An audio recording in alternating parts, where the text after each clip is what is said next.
আসসালামু আলাইকুম এভরিওয়ান, আশা করি সবাই ভালো আছেন। শীতকালীন পাঁচমিশালি সবজি দিয়ে একটি মজাদার নিরামিষ রেসিপি নিয়ে এসেছি। এই রেসিপিটা একবার হলো বাসায় বানাবেন, কতটা মজার বুঝতে পারবেন। তাই আপনাদের সাথেও শেয়ার করলাম। খুবই সহজ, ঝটপটে বাসায় বানিয়ে নিতে পারবেন। তাই কথা না বাড়িয়ে শুরু করা যাক। এখানে আমি প্রথমেই কয়েকটা সবজি একসাথে কেটে নিয়েছি। প্রথমেই এখানে আমি এভাবে কিউব করে মিষ্টি কুমড়ো কেটে নিয়েছি, আলুকে কুচি করে কেটে নিয়েছি, গাজরকে কুচি করে কেটে নিয়েছি এবং সিমকে ভালোভাবে একদম সুন্দরভাবে কুচি করে কেটে নিয়েছি। আপনারা যে কোনো সবজি ইউজ করতে পারেন। এখানে মসুর ডাল আর মুগ ডালকেও সুন্দরভাবে ধুয়ে নিয়েছি। এগুলোকে ধুয়ে নেওয়ার পর এখন আমি রান্না করব। তাই চুলায় কড়াই বসিয়ে দিলাম। কড়াইতে আমি তেল দিয়ে দিব। তার আগে কড়াইটা একদম গরম হয়ে যাক, তারপরেই আমি এতে তেল দিয়ে দিচ্ছি। আপনারা যে কোনো সবজি এখানে ব্যবহার করতে পারবেন, কোনো সমস্যা নেই। তাই এখানে তেলটা গরম হতেই আমি এখানে দিয়ে দিয়েছি পেঁয়াজ কুচি। পেঁয়াজ কুচিটাকে একটু ভেজে নিতে হবে যাতে কাঁচা ভাবটা চলে যায়। তাই একদম আমি নেড়েচেড়ে সুন্দরভাবে ভেজে নিচ্ছি। আপনারাও এভাবে ভেজে নেবেন। কিছুক্ষণ ভেজে নিয়েছি। এখন আমি এখানে মশলাটা দিয়ে দিব। প্রথমে এখানে 1 টেবিল চামচ রসুন বাটা দিয়ে দিয়েছি। তারপর এখানে দিয়ে দিলাম আদা বাটা। 1 টেবিল চামচ আদা বাটা দিয়ে দিয়েছি। এখন দোনোটাকে ভালোভাবে মিশ্রিত করে একদম কিছুটা ভেজে নিতে হবে যাতে কাঁচা ভাবটা চলে যায় এবং ভাজা হয়।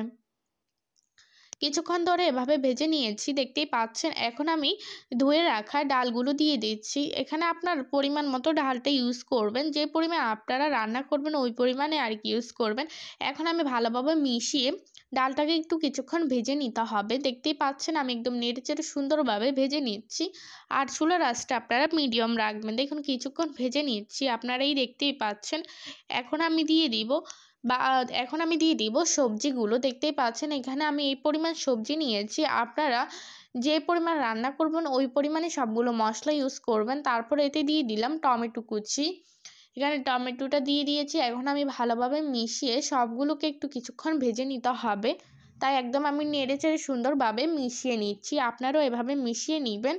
কিছুক্ষণ এভাবে মিশিয়ে নেওয়ার পর এখন আমি এতে দিয়ে দিলাম হলুদের গুঁড়ো। এখন আমি সবগুলো মশলা দিয়ে দিব, শুকনো মশলা।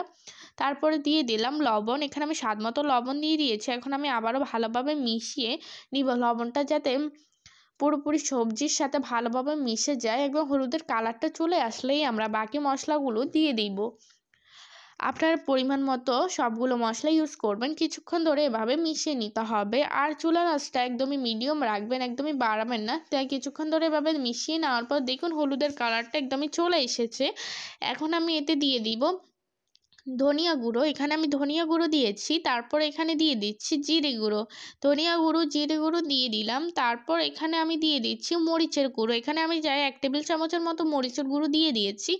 আপনারা ঝাল অনুযায়ী মরিচের গুঁড়োটা ইউজ করবেন এবং ভালোভাবে মিশিয়ে নিচ্ছি। মশলাটাকে ভালোভাবে মিশিয়ে কিছুক্ষণ কষিয়ে নিতে হবে। দেখতেই পাচ্ছেন আমি এভাবে তাই ভালোভাবে মিশিয়ে নিচ্ছি যাতে পুরোপুরি মশলাটা সবজির গায়ে সুন্দরভাবে লেগে যায়।